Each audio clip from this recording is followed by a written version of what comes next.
आता नारळाची चटणी बनवणार आहोत. त्याच्यासाठी आपण नारळ घेतलेला आहे अर्धा, 5 मिरच्या घेतलेल्या आहेत. त्याला आपण कद्दूकस करून घ्यायचे आहे. नारळाची चटणी बनवून घेणार. चटणीसाठी खोबरं कद्दूकस करून घेतलेलं आहे बघा, मोठं असं झाड. आता आपण त्याला ग्राइंडरला लावून घ्यायचं आहे. चटणीचं खोबरं पिसून घेतलेलं आहे. आता आपण तडका देणार आहोत. तडका सुरू करणार आहोत. आता त्याच्यामध्ये तेल घालून घेऊ.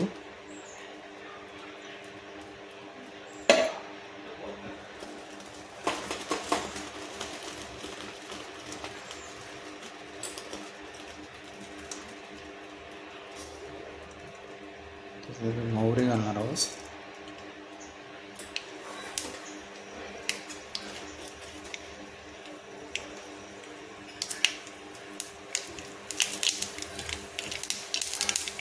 त्याच्यानंतर आपण कढीपत्ता घालणार आहोत.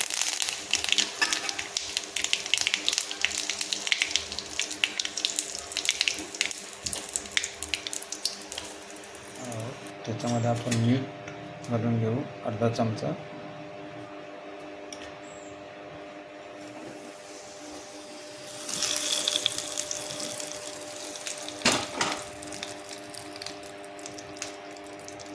तडका देऊन तयार झालेली आहे नारळाची चटणी. नारळाची चटणी तयार झालेली आहे. बघा किती तडका दिलेला आहे त्याला, किती छान दिसते आहे. 4 आलू घेतलेत. आलूची भाजी बनवणार आहोत. त्याच्यासाठी कुकरमध्ये घातले, शिटी मारून घेणार. पण आता आलूची भाजी बनवणार आहोत. त्याच्यासाठी 2 कांदे, 2 मिरच्या कापून घेतलेल्या आहेत. तडक्यासाठी लागणारं साहित्य मोहरी, कढीपत्ता आणि हळद.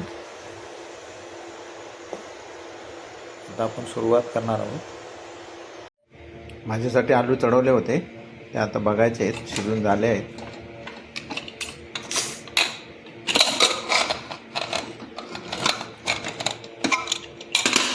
बघा छान शिजलेले आहेत.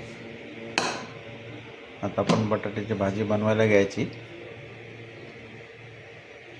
आलूची भाजी बनवण्यासाठी कढई चढवली, त्याचा तडका तयार करून घ्यायचा आहे.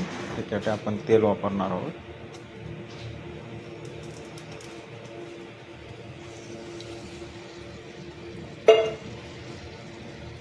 आमचं तेल गरम झालेलं आहे. आता आपण त्याच्यामध्ये मोहरी टाकणार आहोत. आवाज आला मग आपण त्याच्यामध्ये कांदा,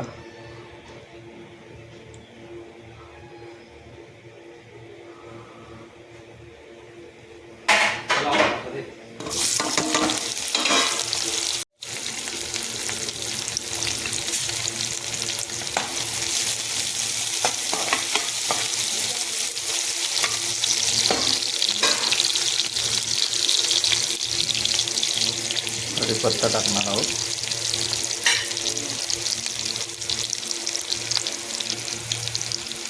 सोलून घेतलं आहे आणि कटिंग करून घेतले आहेत. आपल्याला तडका तयार करायचा आहे. त्यासाठी आपण 1 चमचा मीठ, अर्धा चमचा हळद वापरली आहे. एक जीव करून घ्यायची.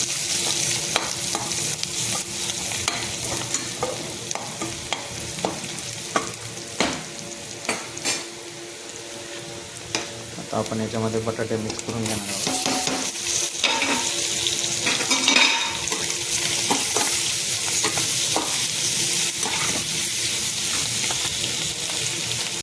बघा आता आपली आलूची भाजी शिजून झालेली आहे छान. आता आपण गॅस बंद करून घेऊ.